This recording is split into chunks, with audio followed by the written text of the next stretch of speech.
Hey all you cool cats and kittens, we are back with another at-home edition of Cheery Conversations, and every time we're gonna do this, I'm gonna say that just because it's fun. Every time. Well, I made you say that. I'm like, you say it again. She did, but we're back with another at-home edition just to bring a smile to your face. We're so excited to be talking with you guys, everyone listening, everyone watching. We have another edition of just bringing you some cheer through not very pointed conversation. Not at all. Very random. We're going to talk about movies today. Yes, we have random topics. Again, probably not going to walk away with bookmarks in your Bible of things that we're pointing you to. No. But we're going to have a lot of fun. Yes. It will bring joy to your heart. It will. So, I just have to say this. I'm just going to open it up with this, Sonny. Uh-oh. So, everyone listening, everyone watching, what is something that maybe you're not super proud of that you've done or you're doing, but because of the environment we're in, you just don't care? For example, I am wearing flip-flops that have a dog bite in it. These aren't even mine. These are my husband's. They're too big.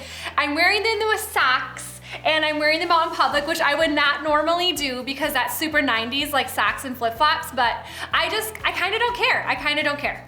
For sure. I can tell you I have on more than one accounts, I have done the front of my hair. Did it again today. There is nothing done to the back of my hair. I could have waves and kinks and I don't care.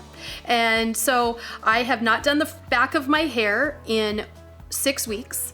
I have worn pajama bottoms and jackets and nice shirts and had all the jewelry and been wearing cloud pajama pants or Packer pajama shorts. I mean, why do we have to get anything dolled up except for the top half of us? So I'm not very proud of that. It's true. Yeah. Although sometimes I forget that there is a real world because I was wearing purple jogging pants and a shirt that did not match and flip-flops, and I was in the middle of like cooking something and I forgot like one ingredient, and luckily there is a store that is open close by to our house, so I just went out the door and totally didn't even think about what I was actually wearing. Not that I care like that much, but when I walked, Casey, as I started walking in, I was like, oh shoot, this is not what I would normally be wearing. But Casey, in that store that you are speaking of, you totally would. I know. Let's be honest. You dress down to go to your store down the street. To my store. And we're not talking about Target right now. No, not Target. I'm putting you out there. But when you're like, hey, so I'm going to Walmart, and I'm thinking, you look the worst you've ever looked. This was pre-pandemic. We just said it. Oh my gosh, I'm going to get sued.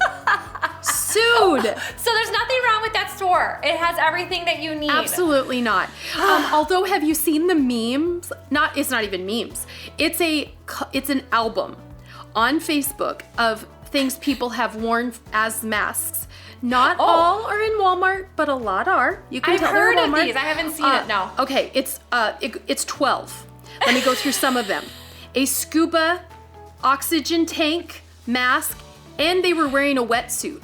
Oh my gosh. A horse head that was a full rubber mask horse head, but massive. Let me think about the other ones. Okay, you know the packages you get your comforter in when you buy it at the store, like a plastic, and it zips up? Yes. There was a guy, a sales associate, helping a lady, and you could tell he was trying to hear her through it. She had the queen comforter unzipped over her body, and the square, like SpongeBob, was over her head as she was shopping. That's like a suffocation hazard. Yeah. One person had a Walmart bag, or let's say Festival. Gosh. No, Festival's yellow. It was brown. It was a grocery store plastic bag around their head, and they had a rubber band around their neck to keep it tight. I'm not lying. I showed Sean, and Sean said, it can't be real. I'm like, you can see it's real. And you can see the reactions of people looking at the people like this. Like, I can't. Oh, one lady had a sponge, like the green sponge that's green on one side, yellow on the other, across her face with a rubber band, keeping the sponge.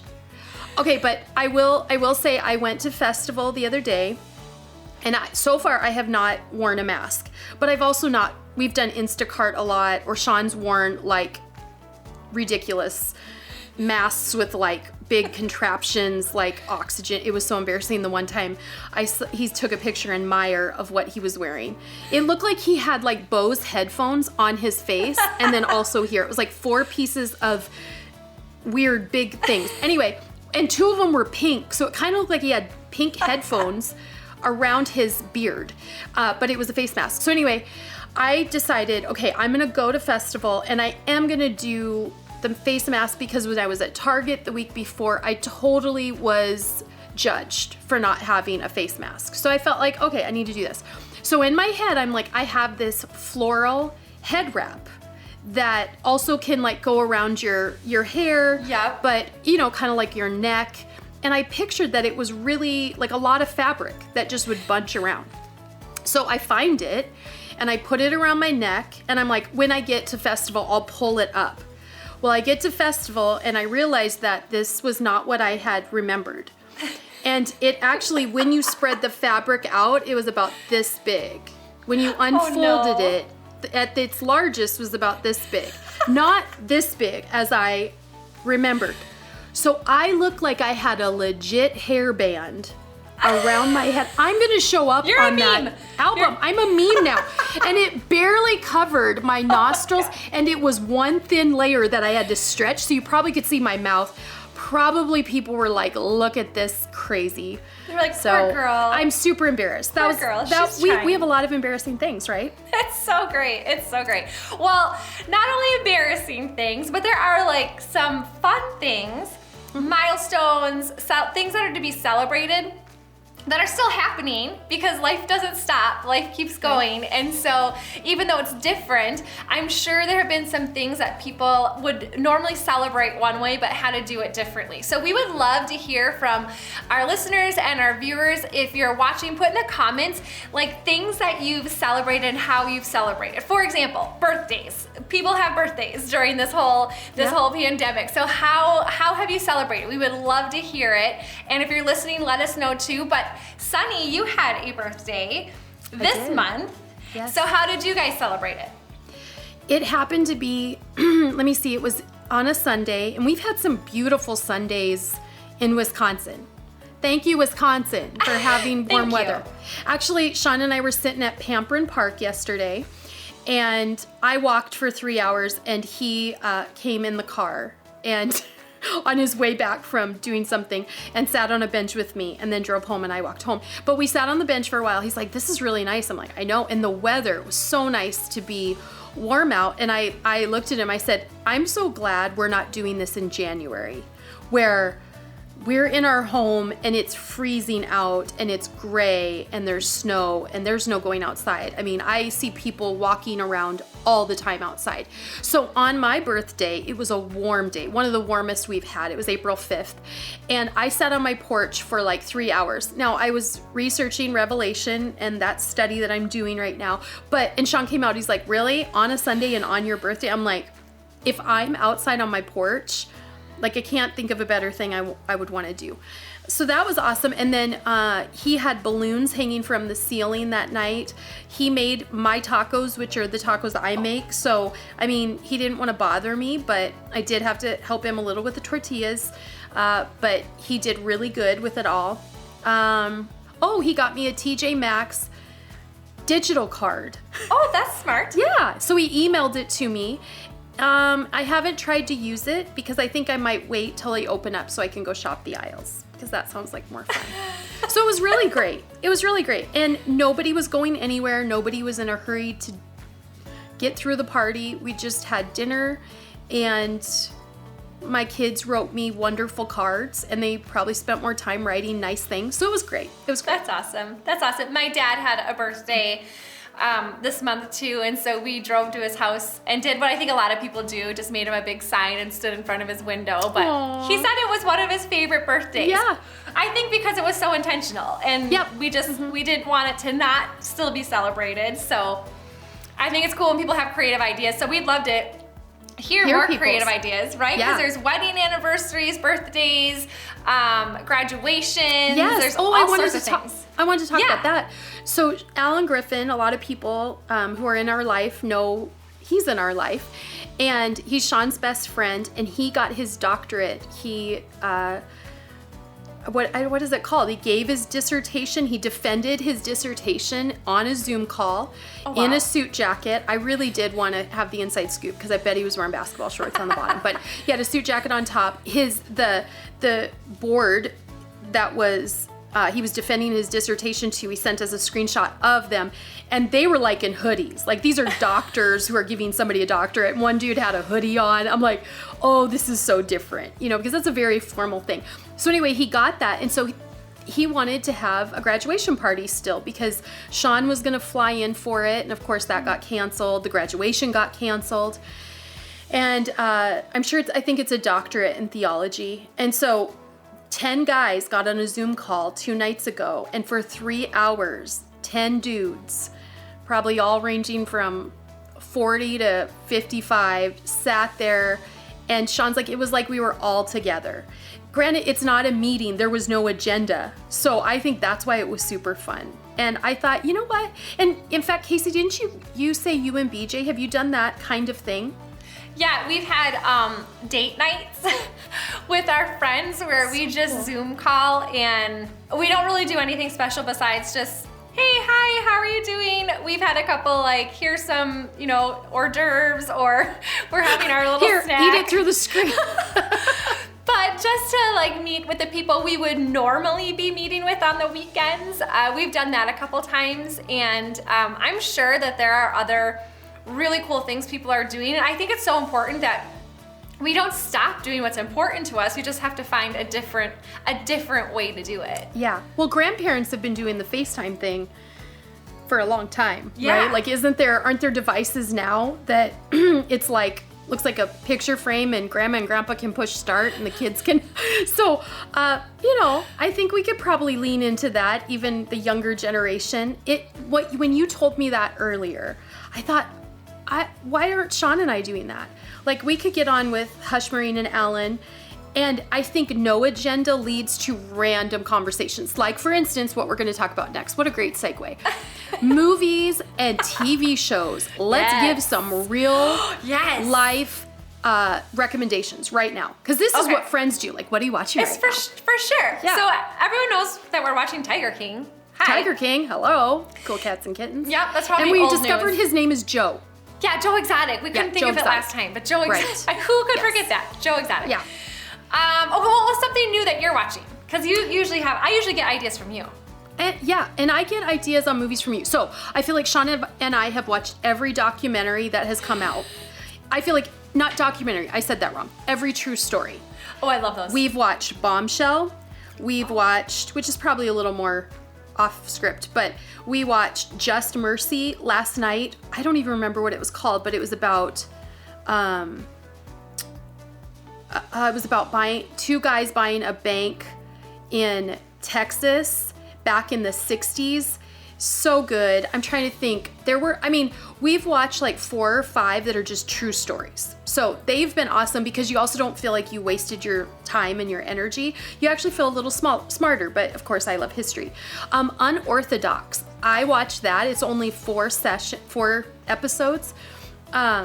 And it was so good. I told Sean, I said, yeah, it's the story of a girl, but I don't think it's feminine, and I think you'd really like it. And he'd heard that for more than one. I told you about Unorthodox. You haven't started it yet, right? I wrote it down. I haven't started it yet. Okay. What have you watched? Because I need some suggestions. I feel like I'm out. Well, okay, so we're into like shows. We finished The Office, which is like my favorite. So we finished it. That was so good. And then we just started Parks and Rec, which is equally hilarious. I can't believe this is like your first introduction to Leslie Knope and Ron Swanson. Yes! They're so good. Your life I'm will loving never it. be the same. Loving it. I also love documentaries, but we started one a while ago, actually before the pandemic. It's called Pandemic. And so now we're watching through it, and that's been pretty good. We did watch, is it The Messiah or just Messiah? Do you remember? I don't remember if it's the or not, but that's a winner. That is great. That is a winner. So good, like so good. And then one night when everyone went to bed and I just wasn't tired, I watched, it's the documentary about Bethany Hamilton, the Soul Surfer movie girl, but it wasn't called Soul Surfer. It was her documentary. That was so good. It was so good. For sure good. But yeah, we are movie people too. My husband and I will take turns picking movies. I usually end up picking ones that we just don't want to finish watching because they're so dumb. So I might be a good movie recommender. Sean and I have a hard time like deciding on one. Most of the time we're like, how is there not more to watch? But last night we were gonna watch this true story movie and I sat down on the couch. She's like, I already picked one. I said, oh, it's like when somebody picks the restaurant you're gonna go to. Yes. It's like, thank you for doing that. I said, oh, you're such a good man. Just because he picked it. And we didn't have to like spend 30 minutes deciding. Okay, so another one, and I know I'm a history buff. Like when I grow up and I can be a tour guide, I'm gonna be a history tour guide of something somewhere in some country or land, or I don't know, maybe I'll work for the Packers and do a tour. I don't know. So I love this, and some people are like, this is crazy. I watched The Men Who Built America on the History Channel. So good. Now there's The Food That Built America. Oh. Hershey's, Post, Kellogg, Heinz. Unreal history. I love it so much. And so people who hate history might not like it, but people who are like, I don't know if I do or not, you would love it too. So it's really good. We have to be careful of some of the documentaries we watch because we are like infomercial shoppers. Like if we see it, we'll buy it. And so we've watched a few documentaries where, we bought the juicer. I know which one you're talking about. Yep. Or we're vegan. I mean, we were for a while. My daughter is still vegan, but we're vegan Sean now. is vegan because of Game Changer. Sean is vegan. He has fallen in love with plant-based meat. They're so good. They're so good though. But we are very like, oh, yep, we need to do that. Yeah, I agree. You have to be careful when it's really extreme, right? And how do you know? Yeah, you don't know until you watch it. But I'm like you. I for sure am a documentary watcher and also an adopter. Yes. Yes, I love that. The other thing that I do, and Sean knows it, he needs to give me about 30 minutes after every movie to now go Google. I need to go see the real person's face. Where are they now? I know. Where are they now? Is this true? Was it true? Like even Vikings. Like I had to go, is this mythological? Or is this true? Okay, and that's a great show though. That is also a great series, Vikings. Yes. You have to have your finger on the fast forward button because sometimes. Yeah, it can get kind of gory and gross. I'm like, why? Why did we have to see their head off? Like, didn't need to see that. So that's a little raw. Well, so if you're watching, give us your ideas. What are you watching? What are you listening to? We'll share it. Well, we want it for ourselves, but then everyone else. Let's be honest. We need your advice. We need some more ideas. The pool is drying up. The pool is drying up. I did hear that movies are coming straight to, I mean, we have to buy them. Yes. But they're coming straight to our TV. We heard our set-top box, so that we can watch right away. We heard that too. So keep the ideas coming. We're gonna take a quick break while you're giving us your ideas, but stick with us because we'll be back with more conversation. Are you feeling discouraged? Do you need the emotional chaos to stop? Are you experiencing negative dialogue in your mind and in your life? Do you feel like you've tried everything and aren't seeing results? Journey to Wholeness can help. We believe that anyone can find wholeness in Jesus. Journey to Wholeness is a 12-week program designed to equip you to face life's challenges by providing practical tools and biblical truth to help you spiritually, emotionally, and relationally as you walk out your Jesus journey. Course content is presented in a group setting and includes pastoral and professional video-based teachings, in-class applications, and group discussion so that you can gain the tools and strength you need to live a life of wholeness no matter what comes your way. Groups are facilitated by people just like you and will help you apply the content to your personal journeys. Groups meet weekly weekly and sessions are 90 minutes. Childcare is provided during select evenings. Become one of the hundreds who have found Jesus-centered wholeness through this proven course. Now is the perfect time to start your journey to confidence, strength, and peace in your life. Sign up for Journey to Wholeness today. Hey, we are back, and if you're just joining us, I am talking with Sonny. We're doing our Cheery Conversations at Home edition, and we're just talking about different things we're experiencing during this new norm that we've been living for the last month or so. But we've just been having some pretty random conversation. Random. We have been talking a lot about our lives, how we've been impacted, things that we're doing differently. But I know part of both of our lives, we have kids that are part of our lives. And so let's talk a little bit about how our kids, and viewers and listeners, again, just keep the comments coming. Add your own comments to this conversation. But Sonny, you have teenagers. Yeah. So how have they been handling the new norm? Sean and I were talking last night as we were cooking that this sounds mean to people who don't have teenagers that have younger ones. I said, can you imagine Aubrey and Isaiah at 2 and 3 years old, or 4 and 5 years old? He's like, or like young kids, like elementary. I'm like, I know. Them as third graders. Like, we were just like counting our blessings last night because they are teenagers. So they, I think at that point, had moved stuff around in our living room, and they were doing like a exercise TikTok where Isaiah held Aubrey over his head, and then he'd do a sit-up, and she'd move her legs forward and up into a pike. And of course they were falling, and Isaiah jammed his toes, and they were giggling. But I'm like, they're able to entertain themselves so well. And it's actually been entertaining, and it hasn't been too bad. I guess now we can thank technology for the fact our kids were connecting more online with friends and on social media. Well, not really social media, there are things. Snapchat and TikTok and Visco and the things that are cool to them, Instagram. And so they kind of just kept flying through, connecting with their friends that way. So we've been super grateful. I do want Aubrey to write songs. Isaiah is working out 2 to 3 hours a day, so he's doing really good, and that's his goal. And Aubrey's, she's like, I can't write, but your daughter's writing. I'm like, okay, Kalia, push my daughter. You're already doing it. And so either Aubrey's gonna fold in comparison, or Kalia's gonna push her, because your daughter, how many songs has she written now? I think she did like 3 original ones. Yeah, you have a video. Cool. I want to see this. I do have a video. So here's my house most of the time. It's not always this awesome, but here's what happens in my house sometimes.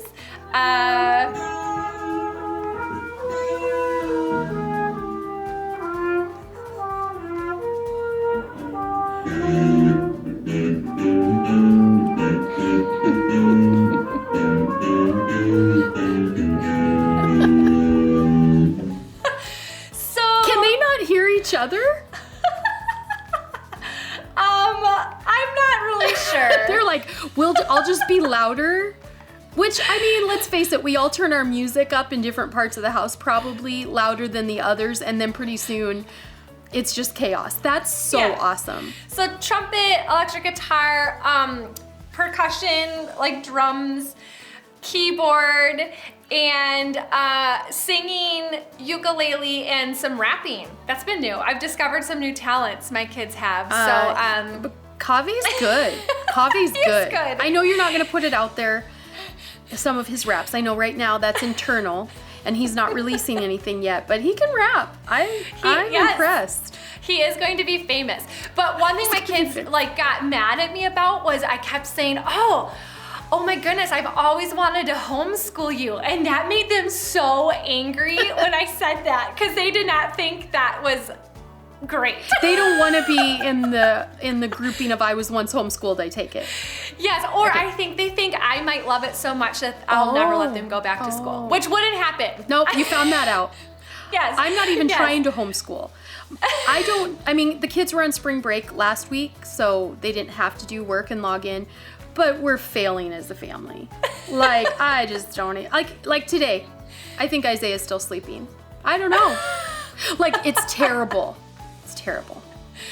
Well, we are trying to stick to a schedule, but it is hard. It's hard to be like, their schedule, it doesn't have to be normal. No. That's been our learning curve, is everything doesn't have to be exactly how it was. They're still getting their schoolwork done. They're still getting outside.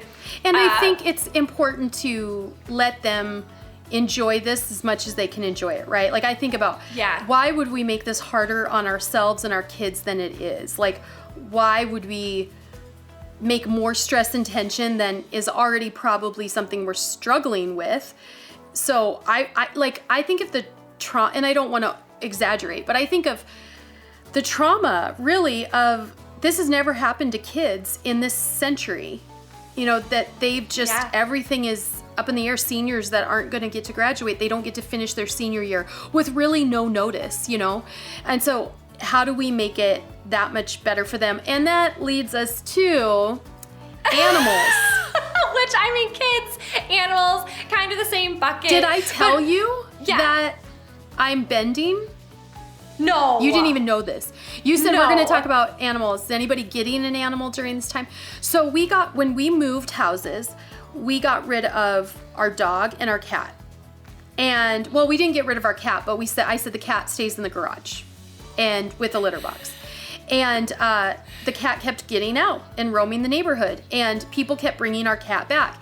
And I was raised on a ranch, and we live out in trees and stuff. I'm like, let the cat roam, like let it go eat things or be eaten. Like it's what happens in life.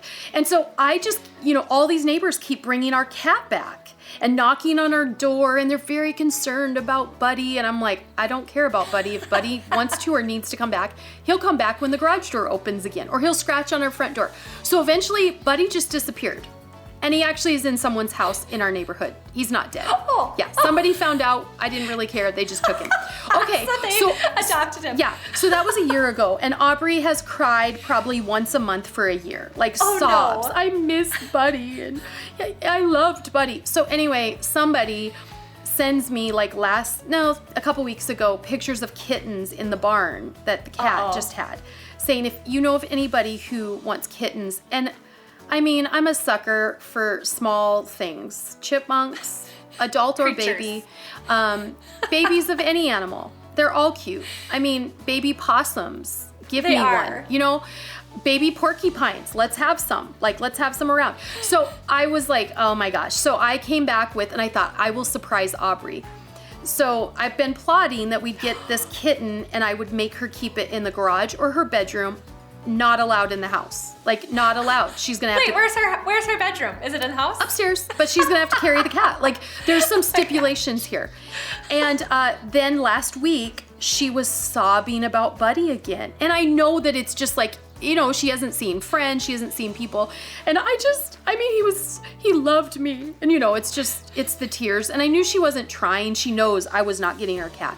So I said, Aubrey, I think there's a kitten I might let you get. And I show her the picture and she fell into my arms crying. She sealed the deal because she falls into my arms crying. Thank you. I can never take it away now because it just filled my heart. So we're gonna get a garage cat. And to me, it still should be able to go wherever it wants to go in the trees. They're basically wild animals that we've domesticated. That's so great. However, I'm pretty sure we're gonna have to keep it in her room or the garage. So yes, I bent. Aww. Well, I don't think you're the only one. I've seen several neighborhood families with new puppies walking around. Yeah. See, the puppy thing, you can't make a puppy live in the garage or a dog. No, you can't. No. They are like another human being. Yeah. For sure. sure. You're a dog person. Spoken like a true dog person. Yes. You just said they're a human being. I did. In fact, I had to bring them. They had to go to the vet this last week, and it was the drive-through vet. So we brought them, and the vet picked them up curbside, and I was very appreciative that the pet doctors are still, available. But yes, I love my dogs, and it looks like a lot of people are becoming pet owners because of this. As of recent, And we'll probably have lots of babies. We'll end on this note. There will be lots of babies 9 months from now, 10 months from now. Not from either one of us. Not for us. Nope, we got teenagers. Yeah, nope. And on that note. And so, yes, we will end on that note. But Yeah, you said something a little earlier about the kids and not making it more difficult. I think that's such a good point for all of us. Like, just making sure we aren't making our lives more difficult than it has to be. It already feels difficult, it already feels different. And so, especially for our kids, I loved what you said, like allowing them to sort of enjoy this because it is something new and different. Like, we always tell our kids, like, you'll be able to tell your kids that you And they'll be like, through yay. this. You know what? It. Yes. I have a cousin who is a teacher, and I've talked to some other teachers, and my cousin said she teaches 5th graders, which parents would have to be a bit more engaged with, probably 5th grade than high school, and obviously 2nd grade more than 5th grade. And she said, I can't get a parent to respond to any form of communication to me. Like, kids who aren't showing up for school, and then I reach out to the parents, zero feedback or follow up. And I thought, I from the parent perspective thought, yep, I'm that parent. But I think that teachers are giving a lot of grace. I think parents are giving grace, and I think we all should. This is weird. And to be like having yelling matches with your kids over school when teachers are saying the masses are struggling, we all can give ourselves a break, right? I love that. I mean, we might not have to go buy a puppy over it, but we also don't have to yell and freak out about school. So there's probably a good happy medium. So for sure, I love that, giving grace. That's so necessary, and I think that'll help us all look back on this and see it as a time that, yeah, it was a little bit of a struggle, it was different, but we can look back and see like all the good that's coming out of it and all the good change. So I love that. Grace, that's great. Well, thanks for joining us today. We love that you're watching and listening with us. We hope that we made you laugh. We hope you got some really great TV and movie ideas. Yeah. And we'll take yours. Yeah, we'll take yours. So thank you so much for joining us.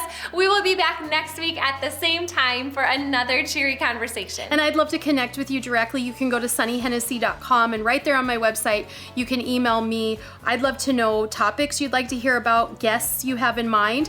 In the future, we're bringing for the home edition people from all over the United States that will be my guest because we can. So go to sunnyhennessy.com to connect with me directly.